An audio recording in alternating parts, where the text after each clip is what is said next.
இந்த செய்தியில் நாம் பேயை ஓட்டுவதற்கான ஒரு சுலபமான வழியை பார்க்கப் போகிறோம். அது ஆண்டவர் இயேசுவை புசிப்பதாகும். ஒரு நாள் இயேசுவிடம் ஒரு கானானிய பெண் வந்தாள்.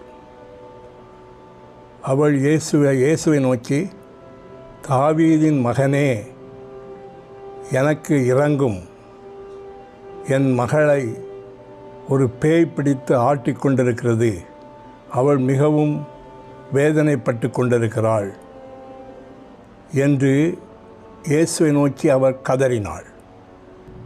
அப்போது இயேசு அவளிடம், நான் யூதர்களாகிய கடவுளுடைய பிள்ளைகளுக்கான அப்பமாக வந்திருக்கிறேன். அந்த அப்பமாகிய என்னை யூதரல்லாத மக்களுக்கான நாய்களாகிய அவர்களுக்கு கொடுக்க முடியாது என்று சொன்னார்.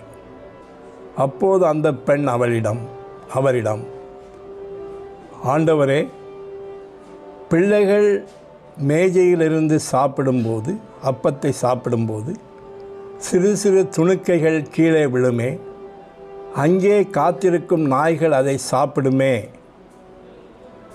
என்று சொன்னாள். அதை கேட்ட இயேசு அந்த கானானிய பெண்ணிடம், பெண்ணே, உன் நம்பிக்கை பெரியது,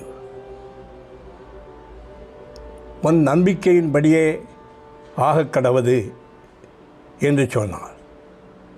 அந்த நேரமே அந்த கானானிய பெண்ணின் மகளை பிடித்திருந்த பேய் அவளை விட்டு ஓடிவிட்டது.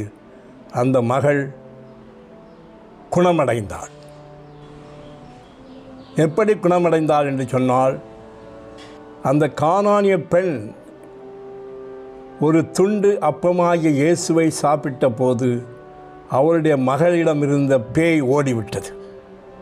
ஆண்டவர் இயேசுவே என்று நீங்கள் கூப்பிடும்போது இயேசுவை அப்பத்தின் ஒரு துணிக்கையாக நீங்கள் புசிக்கிறீர்கள், சாப்பிடுகிறீர்கள்.